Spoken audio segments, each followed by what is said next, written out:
شیطان کہتا ہے میں عبادت گزار اور بخیل ہو تو مجھے کوئی ڈر نہیں لگتا، یہ آپ پہ ہی مارا جائے گا، یہ کہتے ہیں آپ پہ جا بیٹھانا ہے، یہ جو پیسے کی کشش اس کو مار دے گا۔ اور نافرمان سخی سے ڈرتا رہتا ہوں کہ پتہ نہیں کب بخشا جائے، پتہ نہیں کب بخشا جائے، کب سخاوت کو اللہ پسند کر کے چلو پاک کر دیں۔ اچھا، جبریل پوچھتے ہیں یا رسول اللہ مل ایمان، ایمان کیا ہے؟ تو آپ نے فرمایا ان تؤمن باللہ وملائکتہ وکتبہ ورسلہ وبالبعث بعد الموت۔ ایمان عقیدہ، اللہ پر، فرشتوں پر، کتابوں پر، رسولوں پر، موت کے بعد کی زندگی۔ یہ مدینے کا سوال ہے۔ اب آخری حج کا سوال ہے، یا رسول اللہ مل ایمان۔ پہلے سوال کرنے والے جبریل ہیں اور یہ سوال کرنے والے عمر بن عبس ہیں۔ یا رسول اللہ مل ایمان، ایمان کیا ہے؟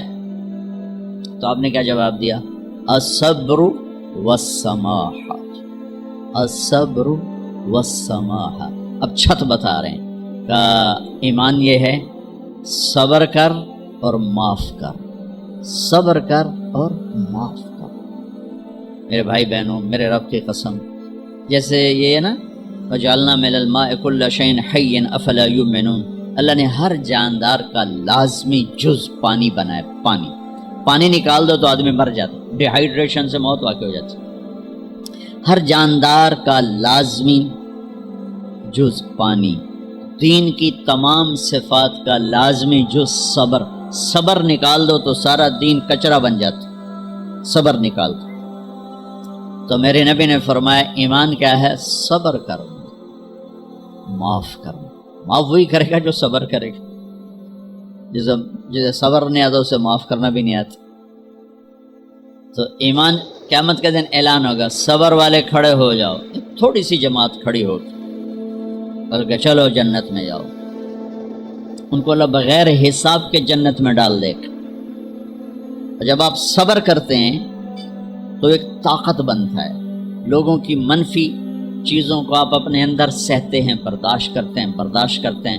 صبر اس کو پروسیس کرتا ہے، پھر وہ طاقت بنا کے آپ کے اندر سے باہر پھینکتا ہے، جو پہاڑوں میں سوراخ کر دیتی ہے اگر ہم صبر کرنا سیکھ اور معاف کرنا سیکھ۔ 21 برس قتل کرنے والوں کے منصوبے بنانے والے اہل مکہ، آپ نے ایک بول پہ فرمایا جاؤ معاف کر۔ کمال، 21 برس قتل کے پیچھے پھرتے رہے۔ جنگ خندق کے فوراً بعد مکہ میں قحط آ گیا، تو ہمارے نبی نے 300 دینار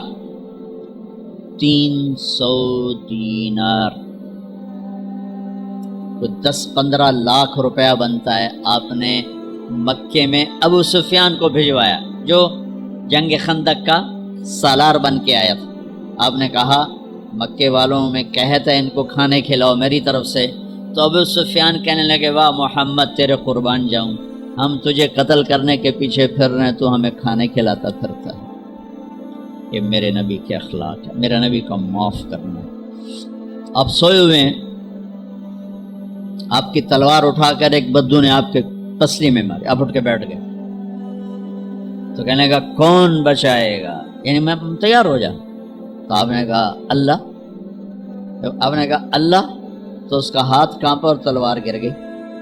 تب آپ نے اٹھا لی، آپ نے ایسے سیدھی کی، اب تو بچا، تو بتا تجھے کون بچائے؟ تو کہنے لگا میں تو ہی بچاونا ہے، اور کہیں بچاونا۔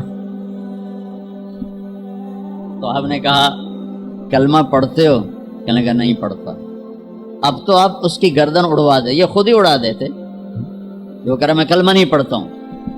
قتل کے ارادے سے آنا ہی اس کے قتل کے لیے کافی تھا۔ آپ نے فرمایا کلمہ پڑھتے ہو؟ کہنے لگا نہیں۔ آپ نے کہا جاؤ معاف ہو جاؤ، جاؤ معاف ہو جاؤ، صحابہ کے سامنے جاؤ معاف ہو جاؤ۔ انسان اور خطا لازمی ہے، اگر معاف کرنا نہ سیکھا تو ہم خود ہی دکھی ہو کے رہ جائیں گے۔ لوگوں کے زخم بھلا دو، اللہ پہ ڈال دو، اللہ صلہ دے گا، زندگی پرسکون ہو جائے گی۔ دیکھو ہم اپنے یہ کرتے پر داغ نہیں لگنے دیتے، اپنے بس سے داغ کھانا کھانے بیٹھو نیپکن، یہ دیکھو ابھی نیپکن پڑے ہیں، رکھو اگو رکھو توڑے چولے تو کوئی سالن نہ ڈھے پاگے، ٹھیک یہ تو پھر بھی دھل جائے گا، لیکن یہاں داغ لگا کبھی نفرت کا، کبھی غصے کا، کبھی انتقام کا، کبھی حسد کا، کبھی بغض کا، کبھی کینے کا۔ انسان سب سے زیادہ اپنی ذات سے محبت کرتا ہے۔ یہ معمولی سے کپڑے کو داغ سے بچاتے ہو، جو سب سے قیمتی چیز ہے دل جو بادشاہ ہے، اسے بھی تو صاف ستھرا رکھو۔ جیسے ہم لاکھ زور لگا لیں، ہم کپڑے کو میل سے نہیں بچا سکتے، لاکھ زور لگا لو، لوگوں کے منفی رویے آپ کو توڑے بغیر نہیں چھوڑیں گے۔ لہذا کیا کرو؟ نبی والا معاف کرو، معاف کرو، دل کو صاف کرو، دل کو صاف کرو، دل کو صاف کرو، صبر کرو، معاف کرو۔ میرے نبی نے فرمایا، میرے بیٹے انس، ایک بہت بڑی سنت بتاؤں، بہت بڑی سنت۔ داڑھی سنت ہے، پگڑی سنت ہے، سفید لباس سنت ہے۔ بہت بڑے کا لفظ مجھے یہیں یاد ہے، ہو سکتا ہے کہیں اور بھی ہو۔ میرے بیٹے انس، ایک بہت بڑی سنت، اگر تو یہ سنت پہ عمل کر گیا تو جنت میں میرا ساتھی ہو جائے گا۔ جو بھی کر لے، جو بھی، وہ جنت میں میرا ساتھی ہو جائے گا۔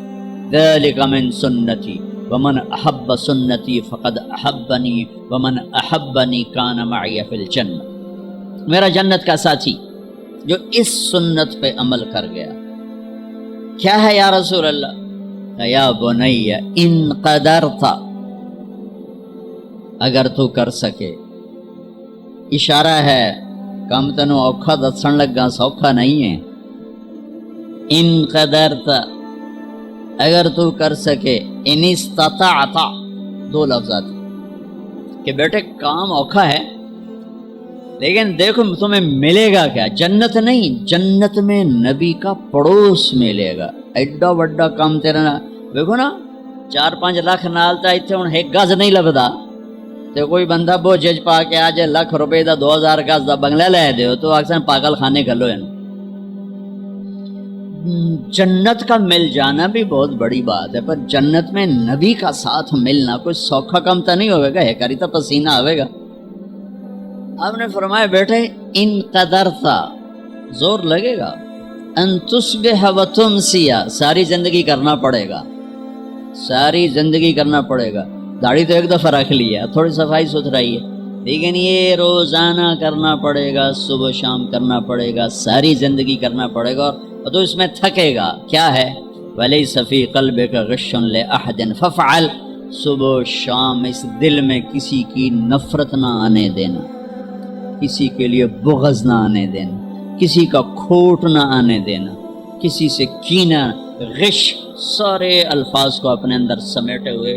اور میرے نبی کی عجیب بات، لے احد، لے احد، لے احد، کسی بھی انسان، مسلمان نہیں کہا، مومن نہیں کہا، نیک آدمی، نیک عورت نہیں، کسی بھی انسان، لے احدن۔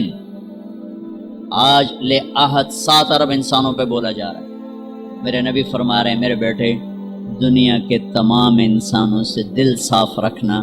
کیا ہوگا؟ چاہیے تو جنت میں میرا ساتھی بن جائے۔ تو بھائیو بہنوں، ایمان کو مکمل کرنا ہے تو صبر کرنا سیکھو، معاف کرنا سیکھو، چپ رہنا سیکھو۔ ساز خاموش ہیں، فریاد سے معمور ہیں۔ جواب دینا تو کیا مسئلہ ہے، عقل چپ رہنے پہ لگتی۔ کوئی ابھر جائے، بیٹا ابھر جائے، بیوی ابھر جائے، خامد ابھر جائے، چپ ہو جاؤ، گزار دو اس طوفان کو۔ واپسی میں ایمان کی وہ اللہ حلاوت مٹھاس دے گا، ساری زندگی محسوس کرتے پھرو۔ یہ صفت بھی معاشرے میں کوئی نہیں، نہ کوئی معاف کرنا جانتا ہے، نہ کوئی صبر کرنا جانتا ہے۔ تو یہ میں وہ چیزیں بتا رہا ہوں جو معاشرے میں کوئی نہیں ہے، میں اور آپ کر لیں گے تو ہماری قیمت بڑی لگ جائے گی۔ تو اسلام کی ابتدا بھی بتا دی، انتہا بھی بتا دی، ایمان کی ابتدا بھی بتا دی، انتہا بھی بتا دی۔ یہ شروع ہوتا ہے عبادت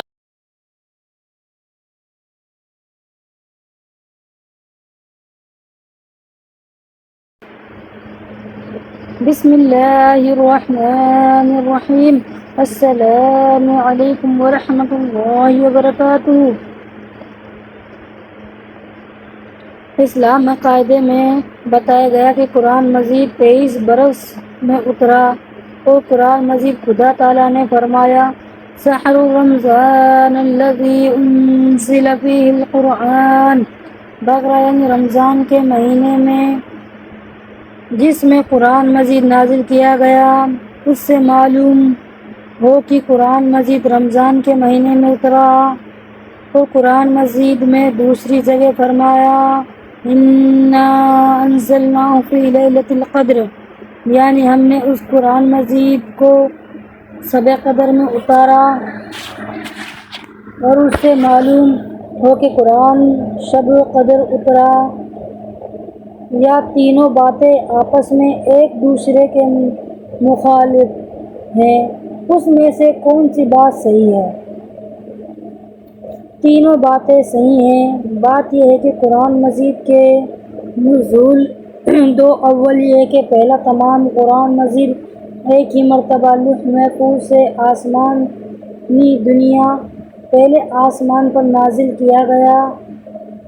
دوسرا نازل یہ وقتہ بہت ضروری تھا کہ لہٰذا سے تھوڑا تھوڑا دنیا میں اترائش قرآن مجید کی ان دونوں آیتوں میں نازل سے پہلے نزول مراد ہے کہ رمضان شریف کے مہینے کی ایک رات ہے جو شب قدر تھی، لوح محفوظ سے آسمان دنیا پر نازل ہو گیا۔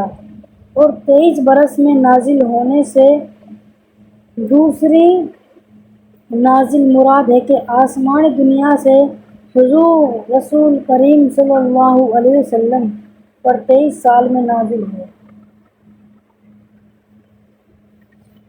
یہ تینوں باتیں آپس میں مخالف نہیں بلکہ تینوں صحیح ہیں۔ مکہ معظمہ میں ایک پہاڑ ہے جس کا نام حرا ہے، اس میں ایک غار تھا۔ حضور رسول اللہ صلی اللہ علیہ وسلم اس غار میں خدا تعالیٰ کی عبادت کرنے کے لیے تشریف لے جاتے تھے، اور کئی روزہ اس میں رہتے تھے۔ جب کھانا ختم ہو جاتا تھا تو مغان پر تشریف لا کر پھر کہتے روز کا سامان لے جاتے اور تنہائی میں خدا تعالیٰ کی عبادت کرتے رہتے۔ اس غار میں حرا میں حضور صلی اللہ علیہ وسلم پر قرآن مجید اتارنا شروع ہوتا۔ حضور صلی اللہ علیہ وسلم غار حرا میں تشریف رکھتے تھے کہ حضور جبرائیل علیہ السلام آئے اور آپ کے سامنے ظاہر ہو کر آپ سے فرمایا کہ اقرا، یہ لفظ سورہ علق کا پہلا لفظ ہے اور اس کا معنی ہے پڑھے۔ ان حضرت صلی اللہ علیہ وسلم نے فرمایا کہ میں پڑھا ہوں نہیں ہوں۔ اس طرح تین بار پھر جبرائیل علیہ السلام نے یہ آیتیں پڑھی، اقرأ بسم ربک الذی خلق، خلق الانسان من علق، اقرأ وربک الاکرم، اکرم الذی علم بالقلم، علم الانسان ما لم يعلم۔ اور ان سے سن کر حضور صلی اللہ علیہ وسلم نے بھی پڑھ لیا۔ پھر یہ آیت قرآن مجید سب سے پہلی آخرت سلوم پر نازل ہوئی، حضرت صالحین پر نازل ہوئی نہیں، موجود ترتیب نزل نزول کے ترتیب نہیں، یہ قرآن مجید کے نزول تو حضور تو ضرورت اور مواقع لحاظ ہے ہوتی ہے، مگر جب کوئی صورت اترتی ہے تو حضور صلی اللہ علیہ وسلم بتایا دیتے تھے کہ اسے صورت کا فلاں صورت کے بعد اور فلاں صورت سے پہلے لکھ لو، اور جب کوئی آیت یا آیتیں نازل ہوتی تو حضور صلی اللہ علیہ وسلم فرما دیتے تھے کہ اس آیت کو فلاں صورت کا فلاں آیت کے بعد اور فلاں آیت سے پہلے لکھو۔ بس اگرچہ قرآن مجید کا نزول تو موقع اور ضرورت کے لحاظ سے اس موجود ترتیب کے خلاف ہوئے، لیکن یہ موجود ترتیب بھی حضور نور علیہ السلام کے باتیں ہوئی، اور حضور صلی اللہ علیہ وسلم نے ارشاد اور حکم کے موقع کا قائم کی ہوئی ہے۔ صورتوں کی تعداد، ان کے اعتدار اور انتہار، ہر صورت کی آیتوں کی تعداد، رعایت کی اعتبار اور انتہائی، اس طرح تمام قرآن مجید کی ترتیب خدا تعالیٰ کی طرف سے حضور جبرائیل علیہ السلام کو معلوم ہوئی، اور انہوں نے حضور صلی اللہ علیہ وسلم کو بتایا۔ حضور صلی اللہ علیہ وسلم نے ذرا سے ہمیں معلوم ہوئی اس بات کہ یہ قرآن مجید وہی اصل قرآن مجید ہے جو حضور صلی اللہ علیہ وسلم پر نازل ہوا تھا۔ بہت سے دلوں میں ہم چند آسان دلیلیں بیان کے دیتے ہیں۔ اللہ تبارک و تعالی ہمیں اور آپ کو ان حدیثوں پر عمل کرنے کی توفیق نصیب فرمائے، اور زیادہ سے زیادہ ہمیں دین پر چلنے کی توفیق نصیب فرمائے۔ السلام علیکم ورحمۃ اللہ وبرکاتہ۔